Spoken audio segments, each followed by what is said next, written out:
안녕하십니까. 고려대학교 정보보호대학원 이건희 박사입니다. 오늘 수업은 디지털 포렌식 수집에 관련된 이야기를 할 거예요. 수집을 하는 것들 중에서 첫 번째 시간으로 활성 시스템, 그리고 활성 시스템을 하기 위해서 이제 물리 메모리, 램에 접근을 해서 그걸 덤프시키는 것, 그 이외에 이제 다른 데이터를 수집하는 이런 절차들에 대해서 설명을 드릴 거고요. 일부에 대해서는 이제 툴을 사용하는 걸 한번 보여드리기까지 할게요.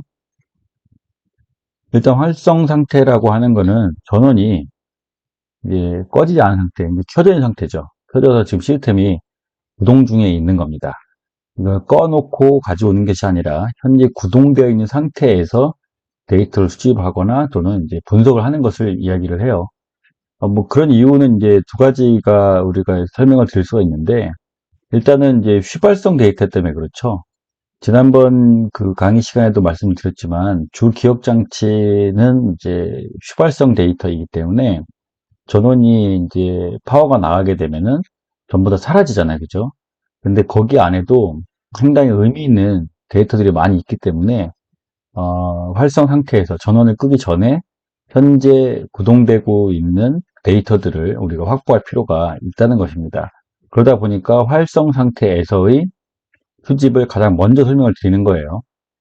또 하나는 뭐냐면 현장에서 필요한 데이터를 선별적으로, 이제 이거는 이제 압수수색의 어떤 원칙 때문에 그렇죠. 압수수색이, 지금의 압수수색은 데이터에 대한 저장 매체를 그대로 가지고 와서 수사기관이 분석을 하는 것을 원칙으로 하는 것이 아니고 필요한 데이터를 현장에서 선별한 다음에 가져오는 것이 원칙이잖아요. 그렇기 때문에 그런 필요 때문에 어찌 보면 이제 활성 상태에서 바로 시스템에 있는 데이터 접근을 하고 그 다음에 증거로서 활용될 수 있다라고 하면은 그것만을 우리가 가져와야 되는 경우가 있습니다. 그런 경우에도 역시 활성 상태에서 진행되는 경우가 있죠. 근데 활성 상태 포렌식은 소프트웨어 도구를 활용해서 수집을 하게 됩니다. 요거는 어찌 보면 당연한 건데요. 파워를 끄고 나서 이제 하드 드라이브를 분리를 하고 그리고 나서 장비를 통해서 복제나 이미징을 하는 거는 지난번 강의 시간에도 한번 보셨겠지만 활성 상태에서는 우리가 지금 대상이 되는 그 시스템에 접근을 해서 그 시스템에서 갖고 올 수밖에 없잖아요. 그러다 보니까 해당 시스템을 통해서 소프트웨어를 구동을 시키고 그 소프트웨어를 통해서 자료를 이제 가져올 수밖에 없습니다. 이러다 보니까 어떤 문제가 생기냐? 해당 시스템이 수사기관에 의해서 오염되는 거죠. 뭐 나쁘게 얘기하면 오염이지만 뭐 명확한 사실이긴 하죠. 왜냐면은 순수하게 관리자가 평상시 행동한 것이 아니라 어느 시점부터는 수사기관이 개입을 해서 시스템에 변경을 가할 수밖에 없기 때문에 이런 거는 약간 다소 문제가 되는 상황이고 이런 점을 고려하여 추가적인 이제 법적 조치를 취해야 되는 겁니다. 일단은 활성 라이브 포렌식을 하기 전에는요, 수집 도구에 대한 사전 준비하고 신뢰성 확인이 매우 중요합니다. 이건 왜 그러냐면 데이터 포렌식을 할 때는 어쨌든 데이터 저장 매체를 가지고 와서 그때 이제 상황을 알잖아요. 그죠? 그랬을 때 상황을 알기 때문에 수사기관 또는 포렌식 그 랩에서 필요한 장비나 이런 것들을 이제 구해 가지고 할 수 있지만 활성 상태 포렌식을 할 때는 그 현장에서 나올 때까지 모든 어, 것들이 다 완료가 돼야 되는 상황이기 때문에 현장에 알 수 없는 현장의 상황을 모두 대비해야 된다는 거죠. 현장에 가보지 않고는 어떠한 시스템인지 그리고 어떠한 상태에서 이제 포렌식이 이루어져야 되는지를 알 수 없기 때문에 예상 가능한 모든 장비들을 다 가지고 갈 수밖에 없다. 그리고 특히 활성 상태에서 덤프를 해야 될 소프트웨어들도 미리 준비를 해갖고 가야죠. 그렇지 않고 뭐 현장에 가서 안 가지고 왔다고 해서 해당 시스템의 브라우저에 들어가고 뭐 다른 사이트 접근을 하고 거기서 다운로드를 받고 설치를 하고 이런 작업이 하는 모든 와중에 해당 시스템에 대한 오염을 유발하기 때문에 활성 상태 포렌식을 할 경우에는 훨씬 더 사전 준비가 치밀해야 된다. 그런 말씀을 드리는 거고요. 두 번째 설명을 드린 적법성 확인은 앞서 설명드렸던 것과 약간 맥락을 같이 합니다. 아무래도 이거는 수사기관이 관리자가 사용하고 있는 시스템에 접근을 해서 작업을 들어가는 거기 때문에 훨씬 더 적법성을 잘 보장을 해야 된다는 거죠. 왜냐하면 그 순간 수사기관이 어떤 뭐 고의적으로 또는 실수도 마찬가지지만 어떤 데이터를 뭐 위작을 하거나 변작할 수 있는 상황이 있잖아요. 그렇기 때문에 이러한 활성 상태에서의 포렌식의 경우에는 훨씬 더 치밀하게 참여권을 보장을 해야 되고 수사기관이 개입했던 시점부터 시작해서 어떠한 조작들을 했는지에 대해서도 명확하게 근거를 남겨두는 것이 좋겠죠. 그리고 이제 데이터 수집을 할 때는 휘발성을 고려하라라는 얘기예요. 이거는 이제 순서를 굳이 따지다 보면 CPU 안에 있는 레지스터나 캐시, 그리고 메모리, 네트워크 정보, 프로세스 테이블 등, 그리고 운영체제에 남겨놓은 임시 파일들, 그리고 마지막으로 이제 비휘발성인 디스크 내의 데이터가 될 겁니다. 이런 순서로 항상 이제 우리는 수집을 해야 되는데, 이 중에서 가장 이제 좀 현실적이지 않은 부분은 뭐냐면, 레지스터하고 캐시예요. 이건 CPU 안에 있는 친구들은 우리가 갖고 있는 시스템의 운영체제에 접근이 되는 정보가 아니기 때문에, 이건 현실적으로 이제 취득이 어렵다라고 보시면 될 것 같고요. 우리가 현실적으로 가능한 건 여기부터입니다. 그래서 오늘 시간에는 여기에서부터 시작해서 여기까지를 보통 어떤 식으로 라이브 상태에서 수집을 하느냐를 이제 설명을 드릴 겁니다. 첫 번째 말씀드릴 건 물리 메모리죠. 주기억장치죠. 주기억장치고 당연히 휘발성 데이터라는 건 여러 차례 설명을 드렸어요. 그리고 이제 우리가 메모리 이것도 이런 화면을 많이 보셨을 거예요. 현재 메모리 얼마나 점유하고 있느냐라는 것을 시각적으로 보여주는 이제 화면인데 이 메모리 자체가 물리적으로는 4기가짜리예요. 근데 현재 2.1기가가 사용 중에 있구나. 그리고 1.9기가가 비어 있구나라는 얘기입니다. 그러면 이제 우리가 수집하는 사람 입장에서는 이걸 덤프를 뜨면 대략 2기가 정도의 어떤 메모리 우리가 확보할 수 있구나라는 겁니다. 이건 되게 큰 용량이죠. 특히 이제 최근처럼 메모리가 8기가, 16기가, 뭐 32기가 이렇게 메모리를 쓰는 경우에 훨씬 더 많은 그 데이터들이 메모리 안에 올라와 있기 때문에 이것만 보더라도 엄청나게 중요한 증거들을 여기서 발견할 수 있겠구나라고 추정할 수 있는 겁니다.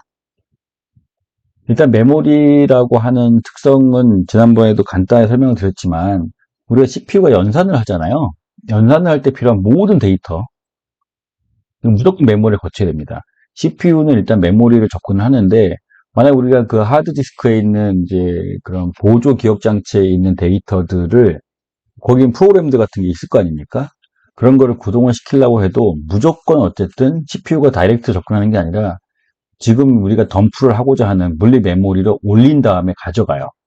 그렇기 때문에 CPU가 필요한 모든 데이터, 그리고 CPU가 결과값을 던진 데이터들, 이런 애들은 전부 다 메모리를 거치기 때문에 여기 안에 있는 데이터들은 상당히 그 시스템을 구동하는데 필요한 데이터들이 많이 있을 것이다라는 겁니다. 그리고 보조기억 장치에서 암호화되는, 그러니까 그 하드디스크 안에서는 암호화되어 있는 게 있겠죠. 의도적으로가 됐든 간에 아니면 그 시스템 운영체 자체가 암호화시키는 경우도 있는데 암호화되어 있는 것을 결국은 이제 불러들여서 실제 실행을 하려면은 당연히 이걸 평문화시켜야 되잖아요. 복화를 시켜야 됩니다. 그러니까 메모리에 올라와 있는 어느 순간에는 복화되어 있는 경우가 있다는 거죠. 그래야만 CPU가 연산을 하니까요. 그러면은 보조 기억 장치가 암호화되어 있는 상태에서 우리가 나중에 이제 포렌식 하려고 하면 상당히 어려울 수 있죠. 근데 그거를 현장에서 활성 상태에서 포렌식 했을 때는 메모리에 복화되어 있는 것들을 확보할 수 있구나. 이런 이점이 있습니다. 그리고 이제 프로세서 정보들, 해커들 같은 경우에는 어떤 구동되고 있는 것들에 대해서는 물리 메모리 안에 올라와 있기 때문에 은닉할 수는 없죠. 실제 행위를 하는 거는. 하지만 그 전에 어떤 상황들에 대해서는 은닉해 놓을 수가 있는데, 물리 메모리를 덤프를 시키게 되면 현재 은닉되어 있지만 현재 구동이 되고 있는 프로세서 정보들도 확인이 가능하다는 겁니다. 그리고 특히 이제 물리 메모리를 왜 먼저 수집해야 되느냐, 이것도 앞서 살짝 언급했잖아요. 그죠? 타 데이터를 먼저 수집하는 경우, 한마디로 말해서 보조 기억 장치에 있는 어떤 파일을 먼저 접근해서 가져오려고 하면은 당연히 활성 시스템이기 때문에 거기에 뭔가 시간이 흐를 거고 수사기관이 어떤 액션을 취할 거고 만약에 소프트웨어가 필요하다고 하면 소프트웨어가 구동이 되면서 다시 또 물리 메모리를 점유하게 되잖아요. 이런 방식으로 이제 물리 메모리에 많은 오염을 일으키기 때문에 당연히 비휘발성 데이터를 수집하기 전에 물리 메모리를 먼저 수집하는 게 맞겠죠. 그러면 이제 어떻게 하면 이런 물리 메모리를 수집합니까? 라는 질문에 대한 답입니다. 여기에는 이제 뭐 상용으로 쓰이는 것도 있겠지만 무료로 되어 있는 그 툴이 좀 있어요. 덤핏이라는 거 꽤 많이 쓰는 툴이고요. 이게 일단은 이제 명령 프롬프트 내에서 이제 실행을 하는 거고, 이거 여러분들이 뭐 지금 당장 뭐 해보실 필요는 없겠지만 나중에 시간 되실 때 URL에 걸어놨기 때문에 여기서 이제 이 PPT 화면을 보시면서 한번 이제 덤프를 한번 떠보시는 실습을 하시는 것도 좋을 것 같아요. 그리고 이제 윈피맨이라고 하는 친구도 이제 마찬가지로 물리 메모리를 수집하는 도구입니다.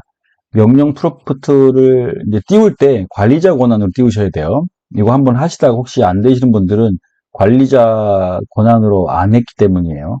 일단은 여기서 이제 관련 윈피맵이라고 하는 실행 파일을 받으신 다음에 해당 경로, 다운이 받아져 있는 해당 경로로 들어가시면 됩니다. 다만 관리자, 관리자 권한으로 그 명령 프롬프트를 실행하셔야 되고요. 거기다가 이런 방식으로 이제 해당 실행 파일의 이름을 쓰고, 그 다음에 우리가 그 덤프를 해서 생긴 파일의 파일 명과 확장자를 임의로 하게 되면은 그 윈피mem이 지금 존재하고 있는 그 폴더에 덤프가 된 파일이 이제 생성이 될 거예요. 이것도 한번 시간 되실 때 해보시면 좋을 것 같습니다. 그리고 이제 억세스 데이터사에서 나온 FTK 이미저라는 친구가 있는데 이 친구도 역시 무료이고요. 특히 이제 그래픽 유저 인터페이스, 그러니까 눈으로 보이고 마우스로 조작이 가능한 방식으로 되어 있기 때문에 사용하는 건 상당히 편하죠. 나중에 보여드리겠지만 이걸 실행하시다 보면 여기에 메모리 카드가 생긴 친구가 있어요. 이걸 눌러서 어디다가 덤프를 시킬 거고 파일명은 뭐다라고 해놓으면은 실제로 이제 메모리가 덤프가 되는데 이 친구는 아무래도 그래픽 유저 인터페이스이기 때문에 그 해당 시스템에 대한 오염도가 훨씬 크겠죠. 이것도 여러분이 염두에 두시면 좋을 것 같습니다. 그리고 이제 나머지 이제 그 아까 방금 말씀드렸던 메모리 덤프, 물리 메모리 덤프 이외에 다른 이제 휘발성 데이터들에 대한 확인을 먼저 하셔야 되는 거예요. 일단 물리 메모리를 먼저 덤프하고 나서 현장 조사와 동시에 확인해야 되는 정보도 있습니다. 일단 현재 구동되고 있는 시스템의 정보, 그리고 시스템 타임.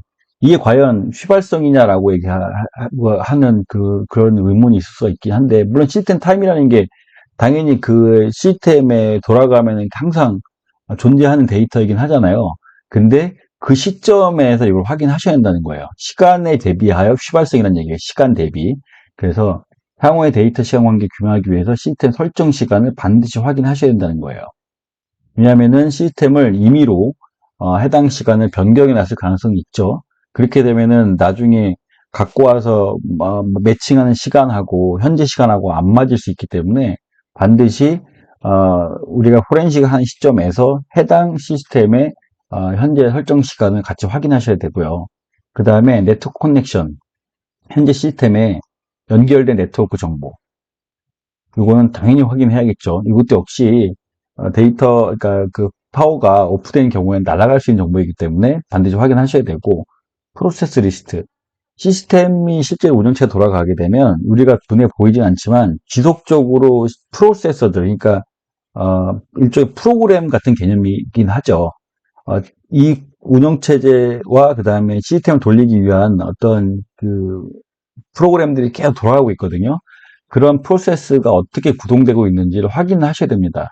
이것도 목록을 보셔야지 나중에 악의적인 프로세스 동작 여부에 대한 확인 증거를 사용할 수가 있어요. 이건 특히 이제 침해 사고 같은 거나 해킹이나 이런 데 관련된 수사를 할 때 유용하겠죠. 그리고 현재 이 시스템에 누가 로그온이 되어 있나, 누가 로그온이 되어 있나, 현재 원격적으로 사용자가 들어가 있는 건 있느냐, 그 로컬에서 누가 연결되어 있느냐, 이런 것도 확인하셔야 되고요. 해당 프로세서가 사용하는 DLL 목록, 이것도 확인하셔야 되고, 나머지는 이제 프로세스가 열고 있는 파일, 그리고 열린 포트, 그리고 포트 열고 있는 프로세스, 뭐 이런 것들, 이런 친구들을 역시 현장 조사 시점에서 확인하셔야 된다는 겁니다. 그리고 이제 이런 거를 확인할 때 대부분 시스템 내장 명령이 있어요. 그러니까 윈도우가 됐든 리눅스가 됐든 맥 OS가 됐든 간에 해당 그 운영 체제가 이미 내포하고 있는 그 프로그램들이 있다는 얘기입니다. 뭐 네트워크 스테이터스 같은 경우에도 역시 마찬가지죠. 명령 프롬프트 창에다가 넷스탯을 하게 되면 현재 네트워크 연결 상태를 확인할 수 있고요. 데이트라고 하면은 현재 시스템 시각이 불러들여지죠. 그죠? 이런 것들을 통해서 명령 프롬프트 창을 띄워놓고 시스템에서 가지고 있는 내장 명령을 활용하는 방법이 있다는 얘기입니다. 그 배치 파일을 활용한 자동화 기능인 건 뭐냐면 이런 것들 현장에 가서 일일이 다 쳐가지고 하기에는 불편하다는 거죠. 그리고 그 시간 동안에 아까 말씀드린 것처럼 활성 상태가 왜곡이 되거나 오염될 수 있기 때문에 처음부터 수사기관 사무실에서 시스템 내장 명령을 리스트를 다 해놓고 프로그램을 짜갖고 가서 거기서 한 번에 실행을 시켜서 이제 관련된 결과값을 받아와라. 이런 얘기입니다. 그리고 물리 메모리 내 수집. 당연히 이런 내장 명령 이외에도 앞서 수집했던 덤프했던 것들 중에서도 관련 정보를 확인할 수 있어요. 하지만 이제 메모리가 손상되었을 걸 대비해서 가급적 활성 상태에서 시스템 내장 명령을 사용해서 많은 데이터들을 수집하는 것이 좋다. 이런 얘기입니다. 그 다음에 이제 비활성 데이터를 이제 수집을 해야 되죠. 휘발성 데이터를 제외한 모든 데이터들을 우리는 비휘발성이라고 할 수밖에 없죠. 그죠? 그래서 가장 마지막 단계에서 이루어지는 거고요. 비활성 데이터 수집하는 도구 두 가지를 소개시켜 드릴게요. 케이프라는 친구랑 FTK 이미지 아까 소개했었죠. 일단은 케이프라는 친구는 윈도우즈 아티팩트를 수집을 하는 것을 되게 자동화시켜주는 GUI 기반의 프로그램이고요.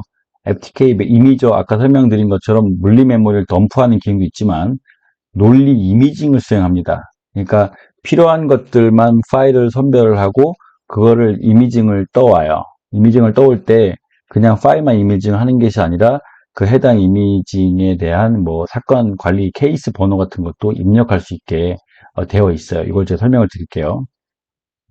일단 케이프 같은 경우는 이제 이것도 무료입니다. 무료여서 해당 URL을 타고 들어가면은 이런 방식으로 이제 프로그램을 구동하면은 이런 방식으로 이제 뜨게 될 거예요.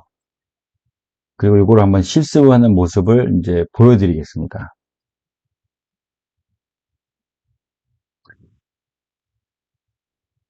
일단 이제 윈도우 지금은 윈도우 환경인데요. 여기서 이제 브라우저 여시고 음, 아까 이제 보여드렸던 그 URL을 한번 제가 쳐고 들어갈게요.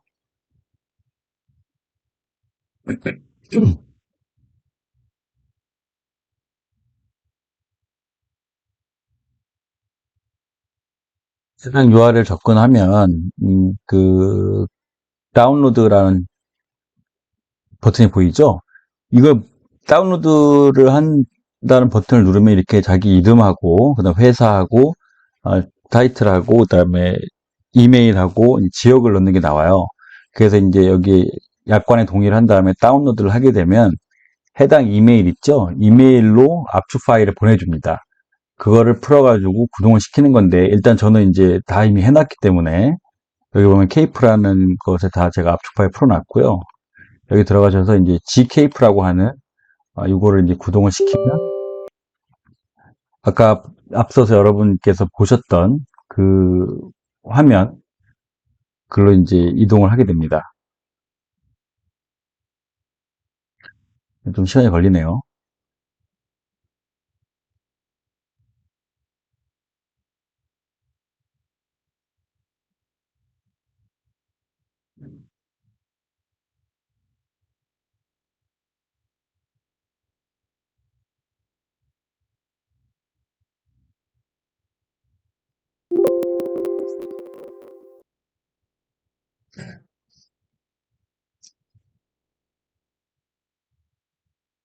일단은 이제 이렇게 구동이 되면 이런 방식으로 나와요. 일단 여기는 이제 타겟 옵션이라고 해서 수집을 할 때 사용되는 이제 화면이고요. 이쪽 부분은 이제 분석할 때 쓰여지는 부분입니다. 지금 현재 여러분은 수집하는 부분을 설명드리고 있기 때문에 여기에 클릭을 하시고 나서 여기 보시면 이제 그 타겟 소스 있죠? 이걸 이제 C 드라이브로 지정을 할게요. 그리고 타겟 데스티네이션 어디로 이제 이걸 가져갈 거냐라는 거예요. 여기서 지금 다시 설명드리지만 이 케이프라고 하는 이 친구는 윈도우즈 아티팩트를 갖고 오는 친구라고 말씀드렸어요. 그래서 일단은 여기를 저는 바탕화면에 연습이라고 하는 이 폴더에다가 어떤 저희가 아티팩트를 갖고 온 것을 저장을 할 거예요. 그럼 여기서 예를 들어서 이제 MFT 파일 요거를 하나를 갖고 오고 싶다라고 이제 MFT에 대해서 나중에 설명을 드릴 겁니다. 그래서 어쨌든 여기에 C 안에서 우리가 가지고 올 수 있는 아티팩트들이 쭉 나와요. 쭉 나옵니다. 여기 보면은 이제 뭐 드랍박스에 관련된 거라든지 엣지라든지 많은 것들이 지금 긁고 올 수 있는 것들이 꽤 많거든요. 이렇게 이제 쭉 뜨게 되는데 그중에 예를 들어서 하나를 갖고 온다고 치면은 여기서 이제 여러분들이 클릭을 하고 나서 여기 있는 아이고 잘 안 보이네요.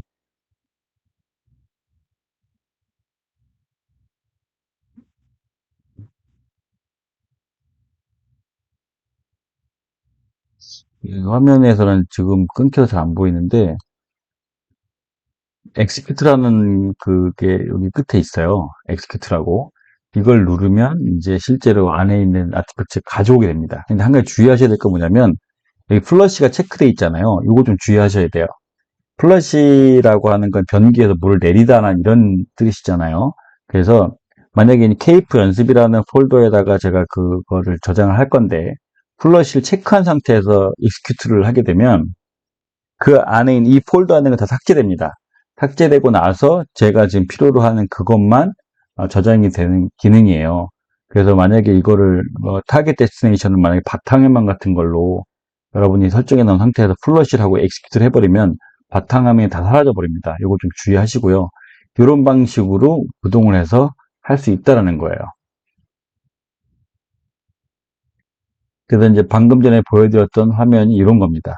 똑같이 보여드렸고, 그 다음에 execute라는 걸 누르게 되면은, 된다는 거예요. 그리고 두 번째는 FTK 이미저에 대한 설명이에요. 이것도 한번 보여드리겠습니다.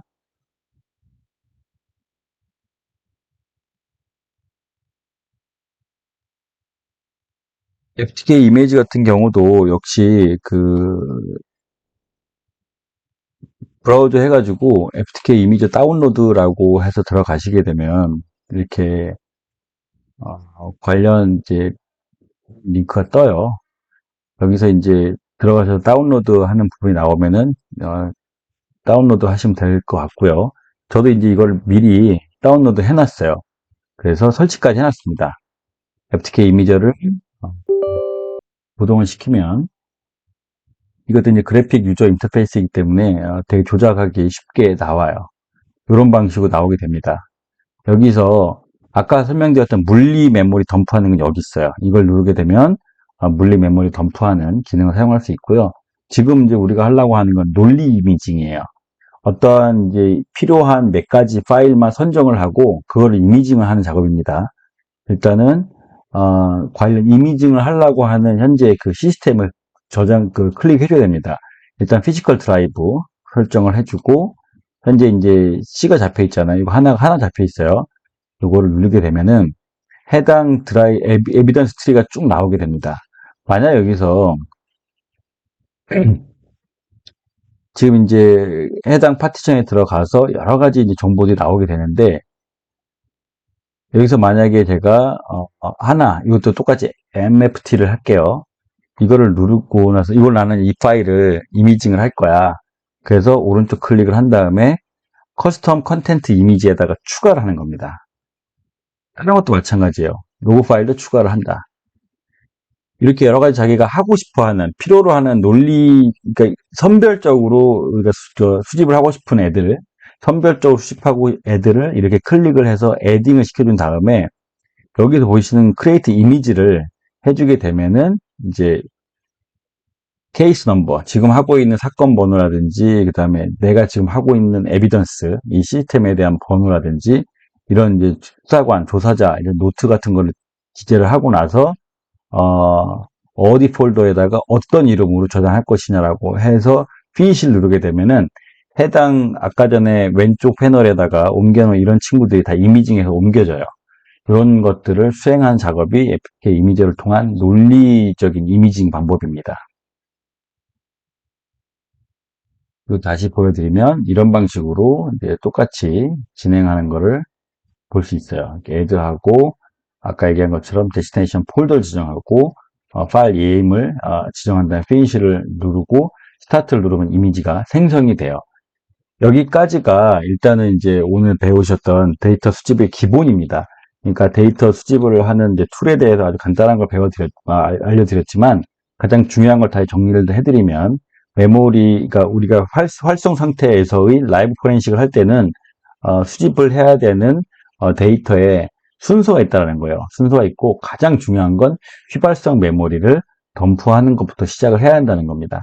그리고 맨 마지막에 우리가 비휘발성 데이터를 수집을 하게 되는데 그런 친구들은 아까 얘기한 것처럼 이제 크롤이라든지 아니면 케이프죠. 케이프라든지 FTK 이미저 같은 무료 도구를 통해서 가능하기 때문에 실제 우리가 법정에 제출하려고 했을 때는 검증되지 않은 걸 쓰면 안 되겠지만 여러분이 실습을 할 당시에는 무료 소프트웨어를 활용을 해서 한 번쯤 해보시는 것을 권장드립니다. 들어주셔서 감사합니다.